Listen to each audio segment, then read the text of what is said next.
welcome to On the House, the podcast where we look at movies, TV shows, and pretty much anything else we want to, because hey, it's on the house. Joining me today for this special Junk Drawer edition is Dave, Hi there. Lynette, Hello. and Kiki. Howdy doody. Now, folks, you're probably wondering what we mean by Junk Drawer edition. Well, it's pretty simple. We all have some things we might want to talk about, but they don't quite have a place where either we don't think there's enough material to make them a full podcast, or just we don't feel like waiting until our turn to pick that topic for discussion. So this is where we'll kind of just briefly go over things that we're enjoying or not enjoying and want to rant about. These can be books, TV shows, video games, whatever. Because, hey, it's all on the house. Dave, why don't you go ahead and get started? Well, recently I started really getting into the N64 game Beetle Adventure Racing. I've seen YouTube videos of it a lot for the past few years, and I just really wanted to give it a try. I like the gimmick of all the cars being one model, and I think, especially for the era it was in, it has some of the most fascinating track design I've ever seen. I recall you've mentioned you've played this one, Clancy. Yeah, I remember it wasn't one I owned personally, but it was one of those at a friend's I would play it situations. Yeah, the tracks are on average, it takes maybe 2.5 minutes to do a lap, and there are a lot of side routes. Yeah, that's half the fun is just going into time trials just to find everything. Mm-hmm. Yeah, I know. I enjoyed playing it, which, can we just take a moment and say what a good generation that was for racing games? You got your Gran Turismo, you got your driver, that was just, such a good decade. The N64 PS1 era, that was probably the height of kart racers. Yeah, for sure. Then in the arcades, you had Cruisin'. Ooh, I love Cruising the World. Yes. Cruising the world. The ending is so weird, though. Have you guys gotten to the ending? Space. Yeah, when they go to space, and then the top of the spaceship, the lander, pops off, and it's Bill Clinton in a hot tub with those dancing, on the side of the road girls in bikinis, and I'm like, what is this? And it's and when I won the game, I was a kid, and I was like, what is this? I didn't get the reference. I was like, why? I barely knew who Bill Clinton was at the time, so it was very strange to see as a kid. But oh my gosh, that game is so amazing. My favorite part was when you would get to run into giraffes and stuff, and steaks would fly. Oh man, I love that game. They censored that in the N64 port. Darn N64 censoring everything. Do you remember there was a third game in the series, and in fact they actually just 2 or 3 years ago they revived it in the arcades. Oh, nice. Yeah, arcade's my only experience with it, so I didn't know about the ending. That's wild. It's kind of hilarious given the time period. I didn't know there were sequels. There was Cruisin' USA, Cruisin' World, and then the last one in the original trilogy was Cruisin' Exotica. Oh. Yeah, I know. I've been playing the second one the whole time? Yeah. World was the sequel. USA was the first. Okay. I know my favorite was always the one with you kind of went into a tunnel underwater and you'd see sharks and whatnot. They're the aquarium level. I love that. I think it was Hawaii, the level. I think so. My favorite levels were New York, or I really like the Japan level, mainly for the theme music. Oh yeah, that was a good one. The Australia level was great because you get to hit kangaroos. The Australia and Africa levels were the best because it was just this big flat expanse that animals run across the road, and you get to hit the animals. Which makes me sound like a horrible person. I love that your favorite parts are hitting the animals. My favorite part of the game, steaks flying. Don't come for this, This Kita. is It's the one gay. who works in the mortuary, people. Not a mortuary. I work in morgue. That's different. Potato, patata. But back to Beetle Adventure Racing, I like how there's basically a side quest on each track where there are like point boxes that total up to 100, and you got to collect them all to get like bonuses, and some are extremely well hidden. Mm-hmm. Like there's Yeah. even one level where one of the secret areas involves you coming to a dead stop on a platform, which is something you would not think to do in a racing game. Mm-hmm. They put a lot of thought because they couldn't like make massive tracks like what we have now. Well, But these they are made much longer than like racing tracks from most games in this era. Mhm. Like in terms of style, it's like the halfway point between like a realistic racer and a kart racer. That sounds like my jam right there.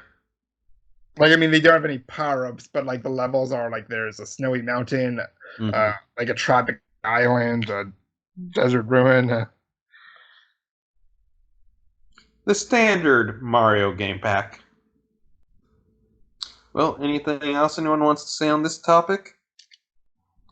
All right. Well, we'll move on to my pick then. And lately here, folks, I've been playing a game here that I'm sure most of you have already played or beaten already, but I've just recently discovered the Spider-Man game for the PS4, and I gotta say, and I can't believe I'm saying this takes away the title from Spider-Man 2 as the best web slinging game for Spider-Man game.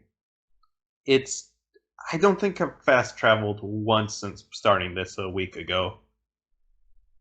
You just have so much fun and control as Spider-Man and doing all these tricks and flips and zip lines and whatnot. It's worth buying alone for that. But hey, not to mention, well, the story is fairly short. I've already beat the main campaign and I'm just wrapping up side quests as we speak. It's such a well written story, like to the point where I've never been a Mr. Negative fan. But this one made me actually care about him, which when he first showed up, I thought he was generic villain 348. So that takes quite a bit. So you were being Mr. Negative about Mr. Negative. You could say that. I will say, like, my ideal Spider-Man game would be a web slinging racing game. They definitely Racing have some game. side quests like that. Well, just like I guess Spider-Man all the has a other lot of clones. Spider-Man costumes. I mean, that is true. He does have a lot of clones. And what are there, like 6 Spider Women at this point? And even when you're just sticking to Peter, there's like several different costumes he's had over the years. Mm-hmm. Yeah. You just treat those as separate characters like Mario Kart does. Yeah. I'd be in for it. Like my favorite Spider-Man games are still like the PS1, like the 2 ones they made for that. Yeah, I used to play those all the time. Like that was probably my first major experience of a superhero thing. Period. Mm-hmm. That's how I like first saw Spider-Man. Where I first heard Stan Lee. I forgot he did the narrative on that. And I have to admire there were two like late early 2000s Spider-Man things where they go the entire story without Goblin, which I'm treating as a good thing. Which, I mean, you see Norman Osborn in this, but he isn't Goblin yet. But what games are those? I'm trying to think. There's like the PS1 ones you're talking about. No, just you said there were 2 games without Goblin. Is he not in either of those? Am I remembering He's wrong? not in the PS1 games. Like the first one had Scorpion, Rhino, Venom, Mysterio, Carnage, and Doc Ock, and the second one had Shocker, Hammerhead, Lizard, Sandman, and Electro. Okay, that makes sense time period wise, because Goblin was believed to be dead from like the 70s up till the mid 90s. They revived him. And actually, because those games were my first major like association of Spider-Man, I tend to like in my mind think with Spider-Man as like the post college age and not the high school student or early college age kid. Yeah, I'm the same way. I've seen enough high school Peter Parker stuff. I want to get to the adult Peter Parker things, especially with the movies. Yeah. Please, please, Marvel, age him up. And also, while you're at it, please, please, please make a Nova movie. That's Oh all yeah, I'm. that's your favorite. Yes, I he is. forgot about him. He's my favorite character, and I'm afraid if they ever do a movie, they're gonna make it about that little peep squeak child character they brought in as a replacement for him for a few years. Oh no. But now I'm ranting. Oh, you guys don't like teenage Peter Parker? You don't like pipsqueak children? You guys just don't like kids, do you? No, I like teenage Peter Parker. It's this desire to constantly reboot and go back to something that the character hasn't been since the 60s. I mean, originally they were aging him in real time, so I think he was only in high school like 30 issues or something like that. I'll double check that. Yeah, Really? they're definitely Because, hung up I on mean, the like, adolescent. pretty much the 60s issues were like the only ones I read, and I thought he was in high school for quite a bit. I remember issue 28. Oh wow. Yeah. He's in college for like the next decade and a half afterwards, Okay, yeah. but that's when you kind of see him abandon like the glasses. He starts riding a motorcycle. He kind of becomes his own man during those stages, you know? Becomes his own Spider-Man. And I will say, video game wise, like, even though he's never the big bad, they really like using Shocker in the games. Oh, so much. I can't even think of a game that didn't have him in some role. Like, I first remember him being used in Enter Electro. That was the second PS1 game, and then he was in the first two movie games. I haven't played the third. I'm not sure if they put him in like the game of that, but I don't know if they did, but it seemed like they were going to use him as the reoccurring villain in all those. I don't remember Shocker being all that compelling of a character. I wonder why he's in all the games. it's Because just like easy boss fodder. Yeah. He's Oh. a easy first boss. Yeah, I Really. gotcha. Which, going back to the PS4 game, I will say, after the second boss up until the final boss, I beat all the bosses on my first try. And I played Hey. the second hardest difficulty setting, so maybe I just need to up the difficulty. But some of the bosses do come across as very easy. Since I haven't played that one yet, just how many like villains like are there bosses for? Let's see. There's 7, but they repeat one for the main storyline, so technically 8. And then there's a few side quests that I haven't wrapped up, but I'm sure you're gonna fight Tombstone and Taskmaster at some point. I just haven't completed all the side quests yet. So I remember this going back when he said like the new one dethroned Spider-Man 2. Like I remember when the Honest Games trailers did one for the Spider-Man 2 game and said, and I'm paraphrasing, "You only remember this so fondly because of the web slinging." And I'm like, Yeah. that's true. Though I will say that game does have one of my favorite jokes ever in a game. It's spoilers, folks, for a game that came out, oh my gosh, 18 years ago. 16. Ugh. A while. Yeah, spoilers. So they keep building up Mysterio throughout the entire game. Like, he's the second tier boss to the main Doc Ock storyline. and they build him up and build him up, and you're finally getting a chance to fight him. But instead of just his health bar filling up like they do with all the other villains, it fills up 1, 2, 3 times. So you're just sitting there like, oh shit, this is gonna be the hardest boss fight I ever did, and he goes out in one punch. What? Yes, Wow. Why? Wait, was because that the illusion? His power bars? yeah, it's powerful. And if Yes. you sit by and don't attack, he'll never actually attack you.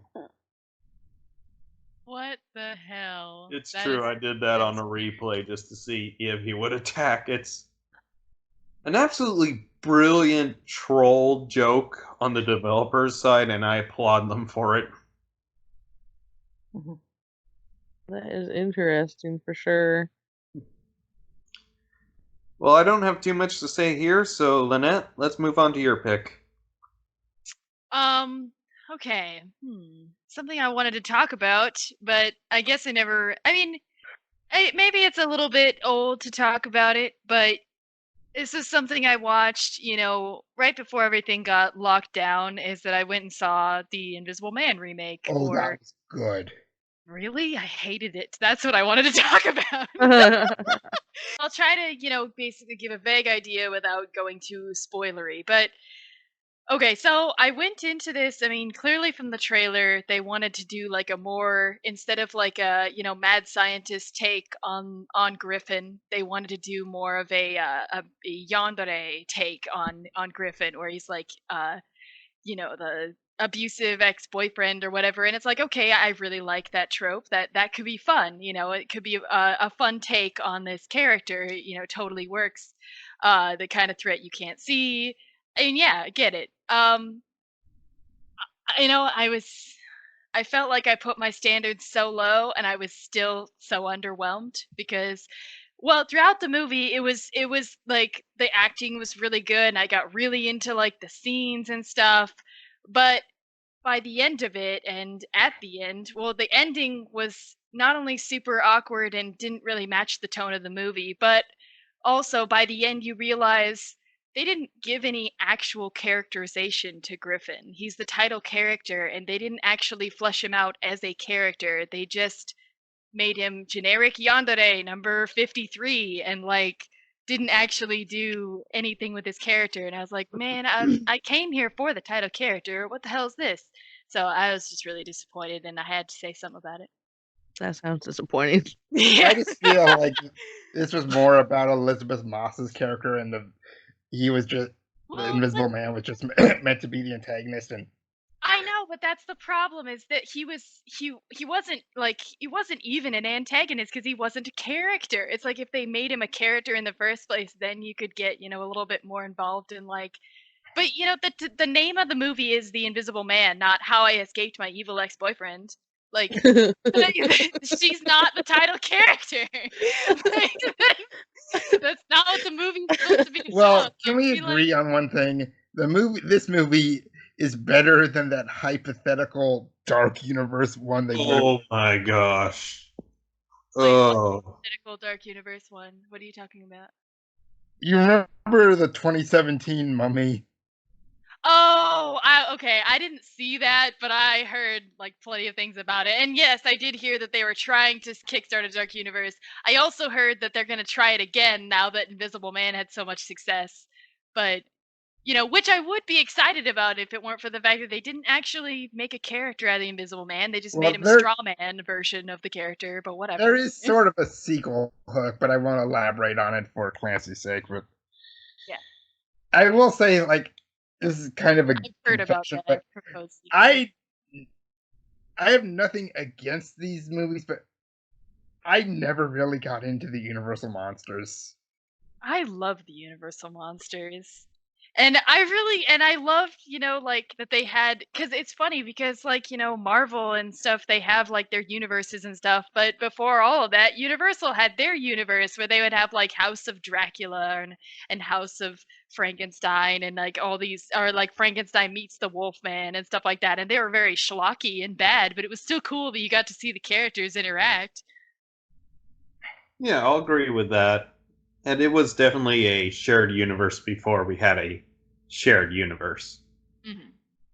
But I mean, it was a shared universe well, shared universes now are like, I feel like they try to take them so seriously, whereas at the time it was like more of like a schlocky one-off type of thing. You're gonna see this in theaters and never see it again. Like, like Yeah, it was very much let's put these characters together, not a planned out thing like what Marvel does. right. It was a gimmick, is what it is. Which is, there's nothing wrong with that. It's just like that's the sort of attitude you have to go in with it. But I feel like the big problem with like these Universal remakes is that um you can kind of like, you can kind of tell that the people don't really respect the original source material, or don't really care that much. And I really wish that they would just get Steven Summers to do these remakes, because he actually seems to actually like the original source material. Well, one thing, can we give the new Invisible Man this? At least it's trying to be a horror movie and not like an action adventure. Oh, you mean like Mummy? I Yeah, and mean, even it that was, oh, like okay, so Dracula Untold there thing were they did good a few years things back. about the Invisible Man. Don't get me wrong. There were good things, but they were good things in the generic horror sense.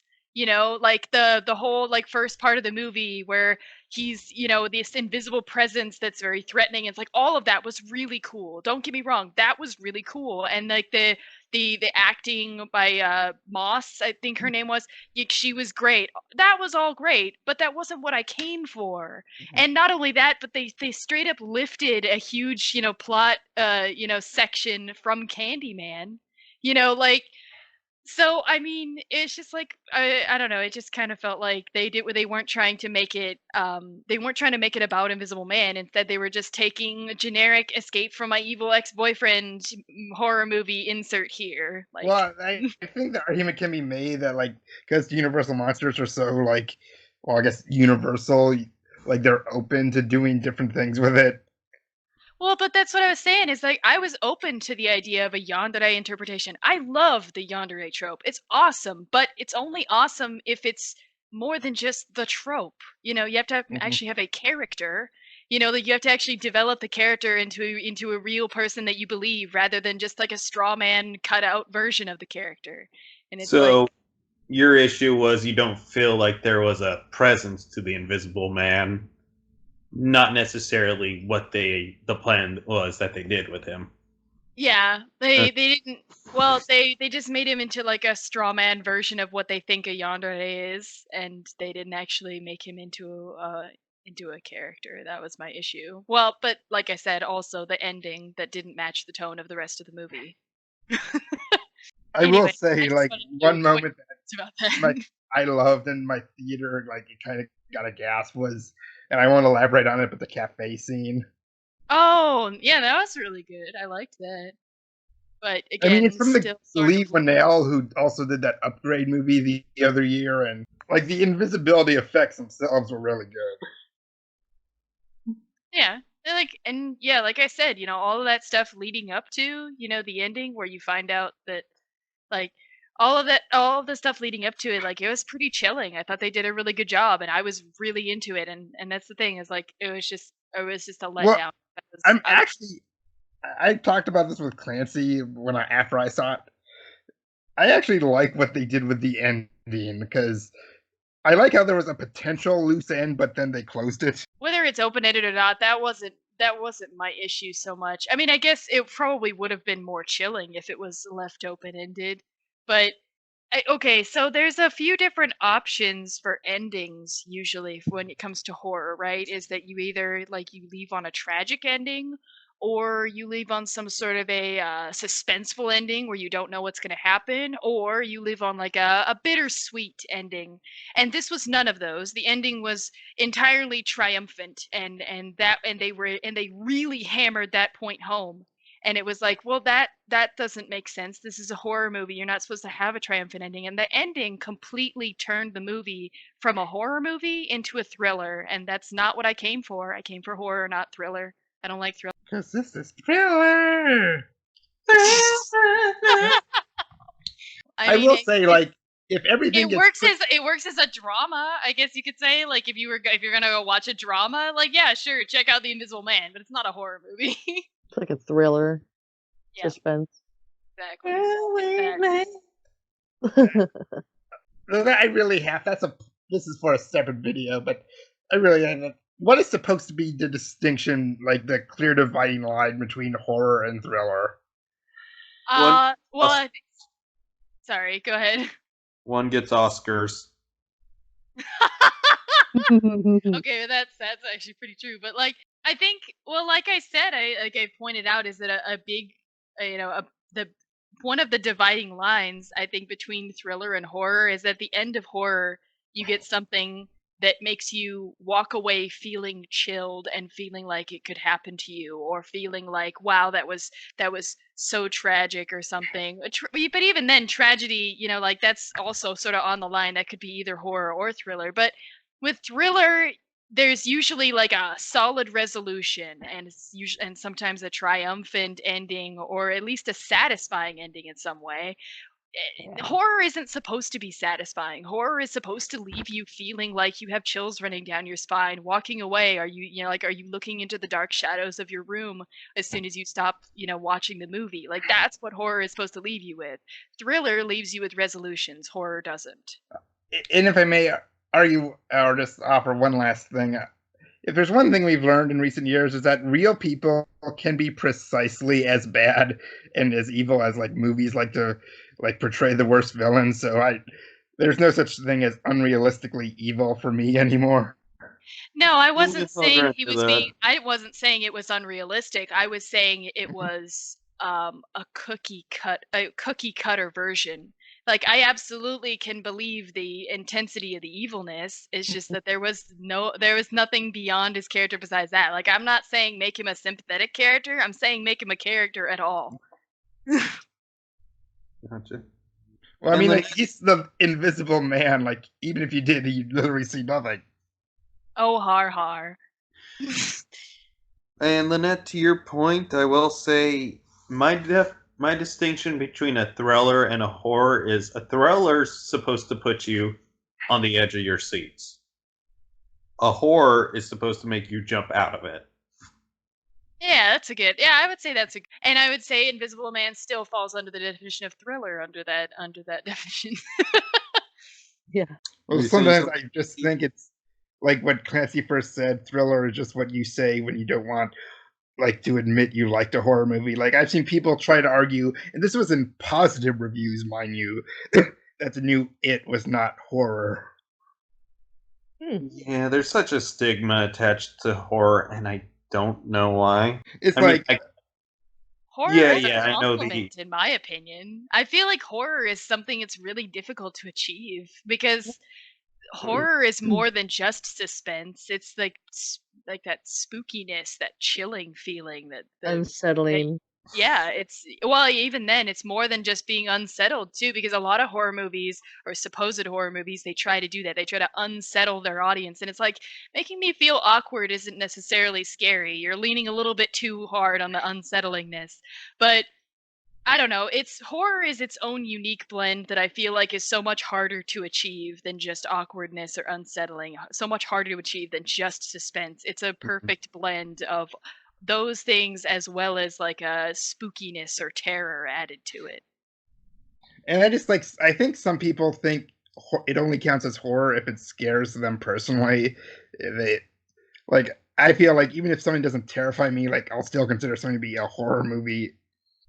That's fair, especially when you go back and look at like older horror movies that, at the time were very scary, but now aren't scary, but you still considering them, under the classification of horror because of course, that's what they were intended to do. They were intended to scare the audience, but I mean, it's horror very much is in the blue collar section of movies similar to comedies or sci-fi films, where the more white collar movie genre, such as well dramas, epic storytelling, that sort of thing, are seen as like more high class than those other genres who work down there, but the other genres are what get people into the movies. Yeah.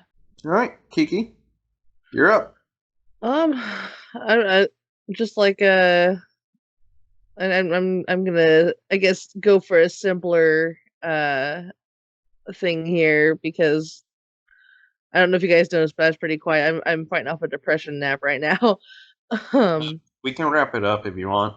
no, I was gonna say like I'll go with a video game that's been recently a big hit is Animal Crossing New Horizons. That is a great game.